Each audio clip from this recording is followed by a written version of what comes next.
Uh, yeah, a couple things. First of all, Alabama's really good. As limited as we are and as small as we are right now without our front court guys, it was going to be an uphill battle from the start.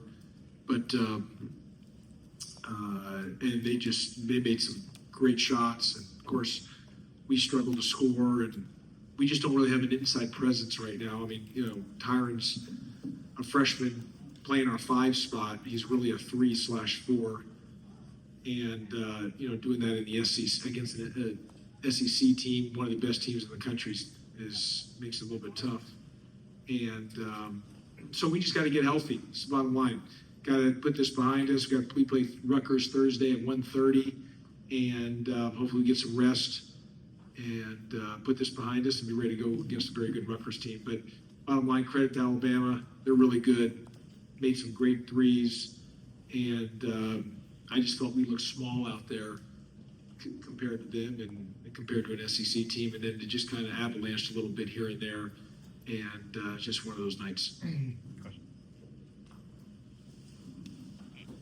Can you recall a time during your entire coaching career when you've had to deal with as many injuries in as short a span as you have with this group? Never. This is the first time I've ever had to deal with the amount of injuries that I've had, and then the amount of injuries we've had, and to get guys back, like Isaac, who's just, he's not in the condition that he needs to be in because he's missed so much time, and Logi, the same thing, and it's just guys that we've missed a lot of time, and then we have, when you're not having, I recruited Miles Shea to be our starting point guard. He's a really good player. It's hard to play without a true point guard. I recruited Manuel Steffens to be a starting center.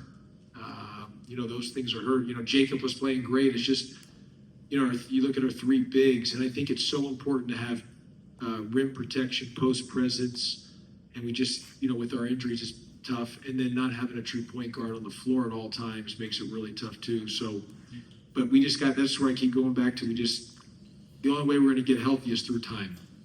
So as you discuss with your medical people the situation, what is a realistic timetable that you're sensing that you could get at least the majority of these guys back? I think the realistic expectation is I'm hoping for December 20th we open up league play versus Fresno State, and that's about less than a month away, and we've kind of targeted that as the particular date. Hopefully that we get the guys are no longer on restricted minutes. We can do more things. They can practice fully.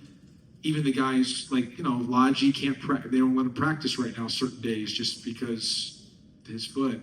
Isaac's just trying to get back in it. There's times where he can't practice so I'm hoping by the time we get to December turns around, we're able to get more in a routine, and then by December 20th, we have our full roster set.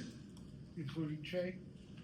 I'm hoping Shea is right there, either right around that time or sometime after Christmas, in that time period. That's what we're hoping for, as long as the foot heals properly.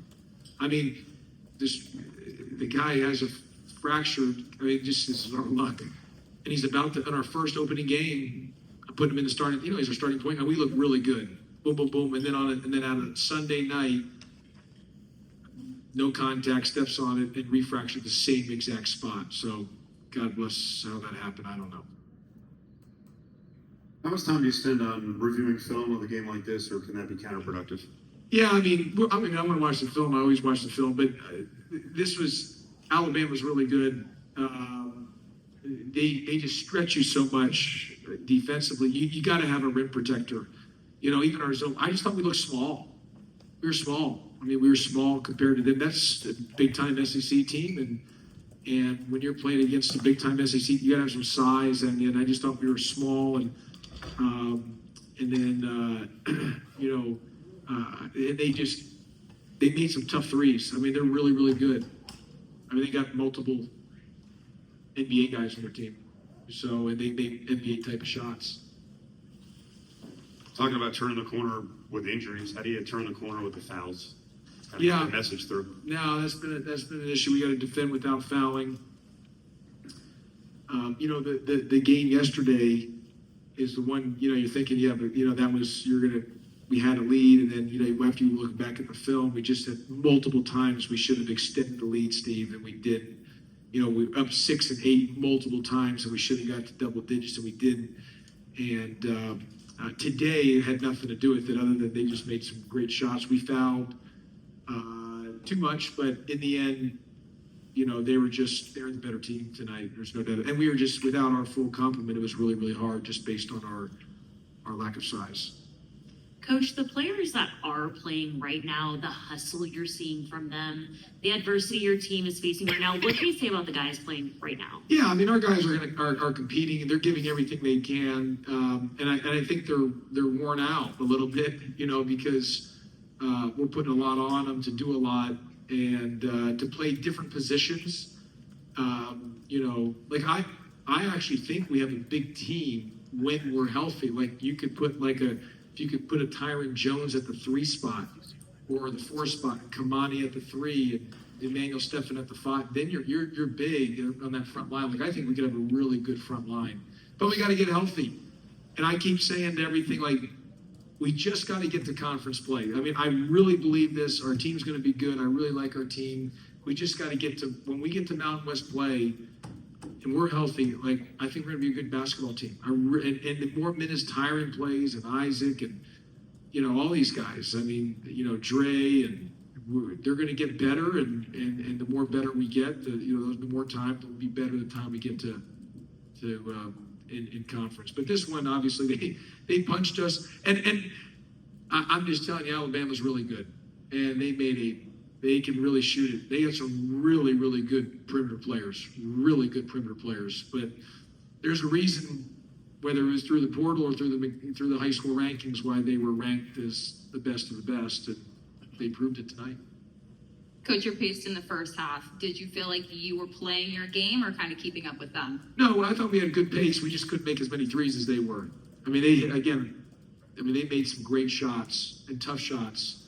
I mean, they do a great job of moving the ball. And, look, it's a players' game. They got really good players. And we have really good players, too. We're just small right now. We need to get healthy. That's the biggest thing. So, we'll fight and scrap, but there comes a time where, the size and you get spread out and they're making the threes. And we took a couple threes, I felt, early in the clock, and they kind of bait you into that, and then they come down full speed and knock a couple threes down. Time for a couple more if there are. Thank you. Okay, thanks everybody.